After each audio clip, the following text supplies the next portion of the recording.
What is happening, YouTube? So today I'm going to install the TSportline 40-inch curved light bar. Now, I've seen the other unboxing videos or the other installation videos, so I'm going to skip over that stuff that you can already find. What I'm going to show you is the wiring aspect of it, and also the after, you know, with it installed, the light difference that it makes, because no videos seem to show that.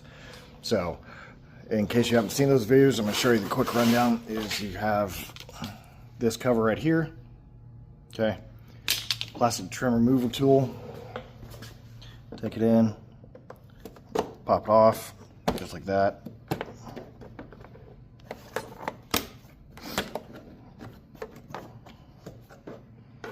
Easy. There's a 10mm behind that. Same thing up here for the front. Couple 10s. Take a trim removal tool, pop it in, pull out. There it is. And make sure pop off the trim right here. This is just a little piece here. You'll notice that this will come off. Always do. But these are just clips. They're stuck on there, especially if you haven't taken this off before. There it goes.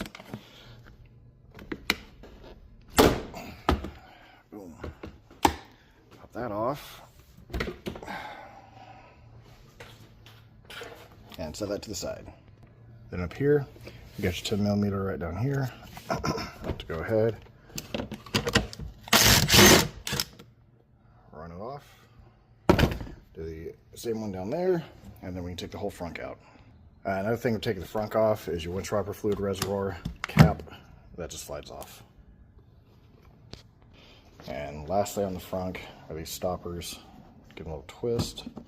Pull it off. Now you should be free to go.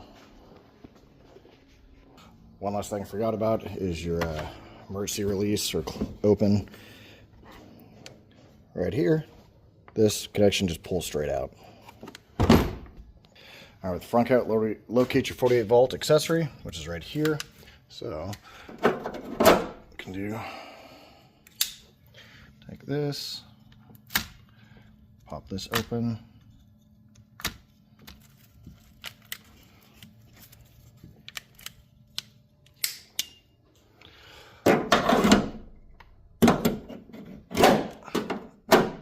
There we go.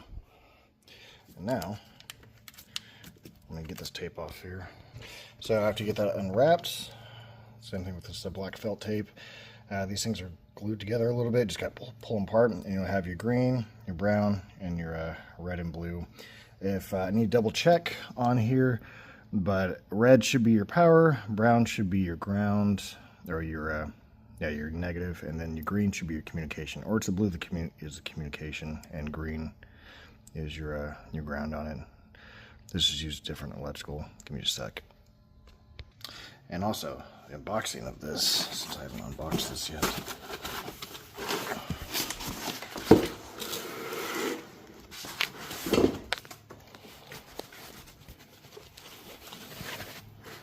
Lots of good padding there. Keep that thing nice. So, here's our connectors. Slide that off. There we go. So I always enjoy that they included these watertight connectors here. So just clip down, pull this on open, boom, watertight connector. And so this one, now I did take that off, so whenever you want to take these off, just pull. Get this thing to stand still. There we go. Pull this thing off.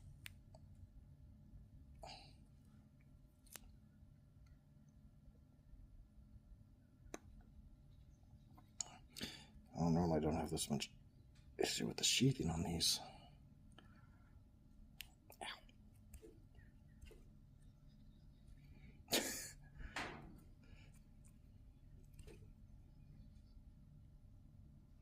There we go. All right, once you get it off, see how that is kind of looks like it's frayed apart. Just twist it together. Keep those wires nice and neat. Now, we do not need this much exposed, but I will follow up with this in just a second. All right, It does come with a little sticker pack here. And I didn't notice this. It also comes with the heat shrink tubing with the copper, or not copper, the solder inside. So that's nice that it comes with those. I thought I was just going to have to use my own. But something it doesn't come with is heat shrink tubing. And I will show you why we're going to use that here in just a second. Then we also have brackets and hardware for those. Something I did notice, it does not come with instructions. So that's interesting. That's why it doesn't come with instructions.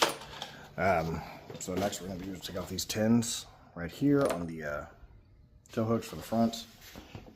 And that's what these things are going to attach to. But I am going to attach these to the light bar first. Because like I said, on those videos that I've seen, it just makes more sense to attach them here. And then we could route things on up. So this line is going to be mounted over here. And it's going to come running on up. And then you're going to see it be able to be ran on through down here. Now I'll get a video of that. Alright, so when I fish it on through right there, and it literally just pops right up right here. I didn't even have to do it. That was the easiest wire run I've ever done on a vehicle. Another thing, these bolts in here, it is a 5mm. So yeah. All right. So yeah, on mine it's red and blue, so this is gonna be my power. Just gonna clip that end off, and then brown and blue, that's gonna be for my ground. I know, I guess on earlier Cybertrucks it was actually black and blue, but for some reason Tesla changed it to red and blue, or sorry, red and blue, brown and blue. So just gonna do this, take it, strip your ends. And like I said, green is for communication. So for instance, if you have the OEM light bar, the communication wire is what you'll have, or that allows it to go inside to actually communicate with the UI on the truck. Unfortunately, these guys don't have anything for that, for communication. It would be really cool if they did, but it is what it is. Now we're just going to pull this back a little bit more to make sure I've got enough room to get my heat shrink on. And looks like there's a new set of tape on here. Give me just a sec. Alright, so this is what I like to do. Heat shrink. Take my heat shrink, run on through. This one, run on through. So now we can untwist. Power, and kind of mesh them together here, then twist.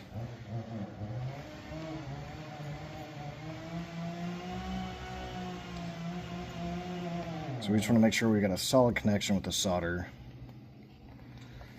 So now I'll take the solder joint right up here, and I want to put the solder joint right in the middle.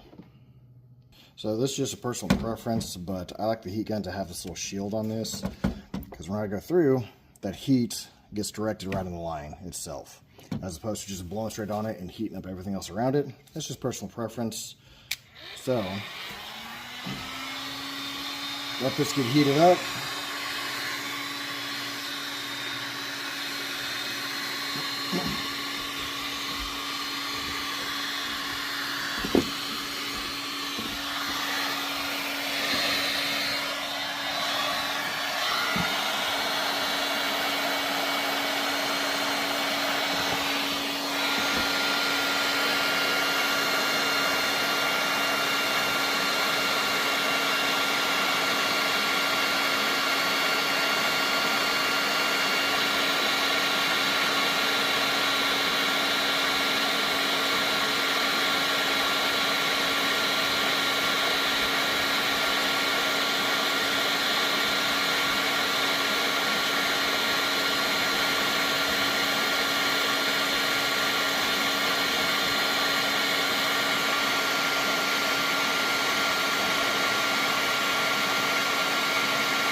Well, that's unexpected.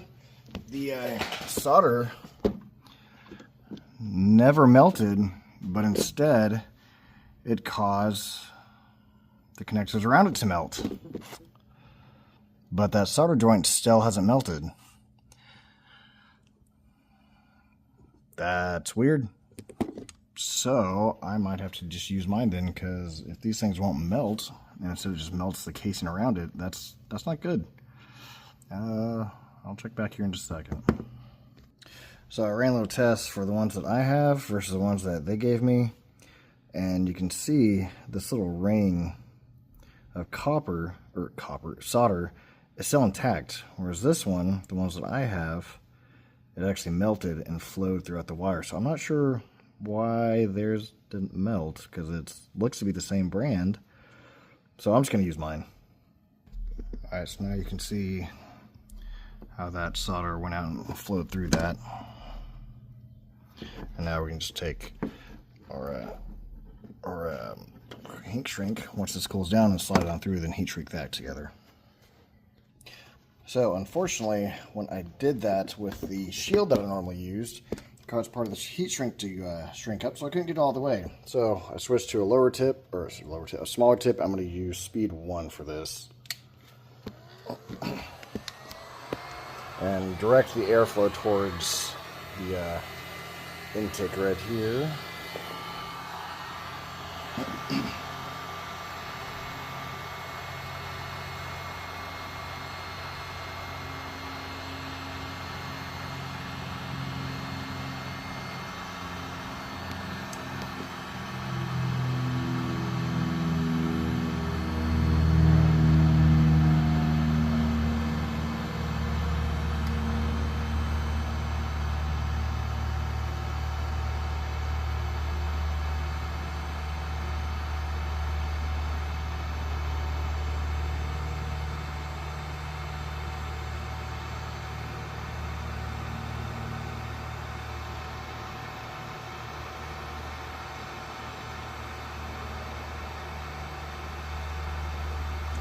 Goes.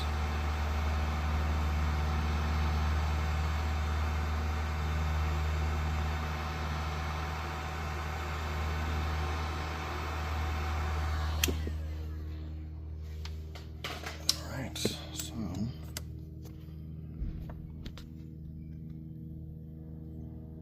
see how that solder starts flowing a little bit. So, before finalizing, before wrapping everything in electrical tape and zip tying everything, let's make sure the light works. Make sure none of the connections went bad or whatever we didn't screw up along the way.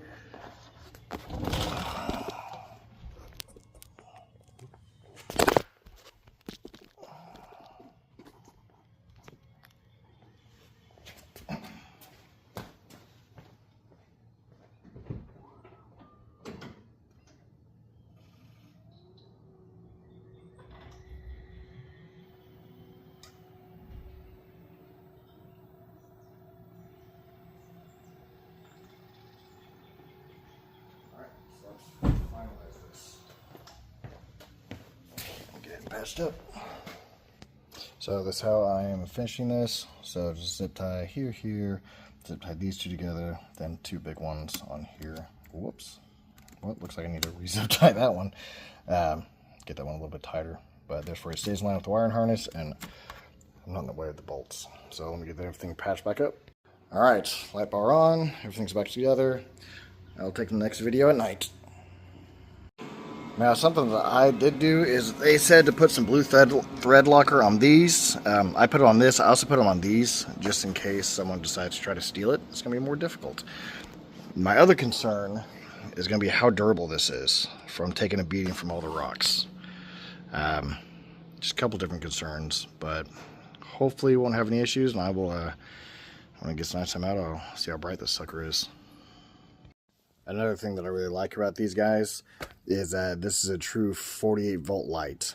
The other light bars I've been looking at, that for this bottom section, you had to have a converter from 48 down to 12. So that's really cool for these. Alright, so from here to the back fence line is about 100 yards. So this is regular lights. These are brights. So you can see the back of the fence there. And now, let's turn on.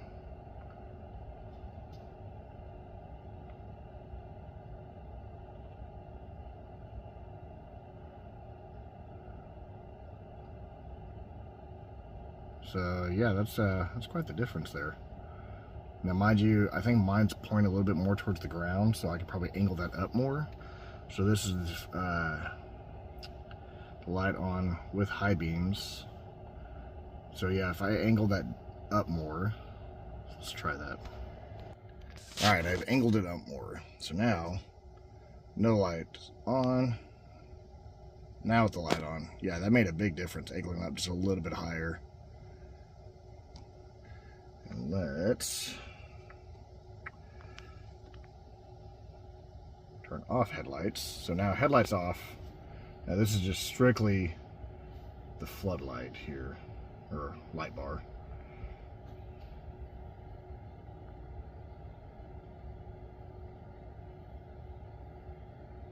Yeah, that's pretty bright.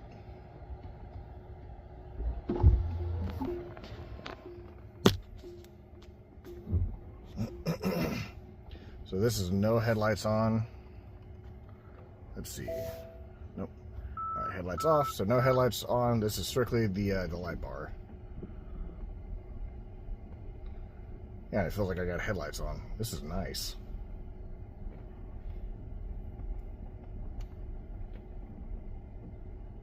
Oh, this is gonna come in handy when I'm on the back roads.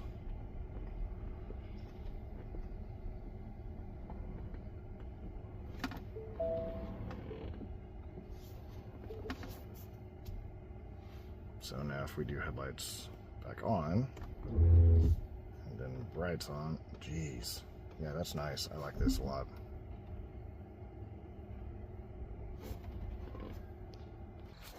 So I'm to the back fence line, like I said, it's about 100 yards away, and it's still, I can still see all this. That's ridiculous. And if I look over, it's just blinding.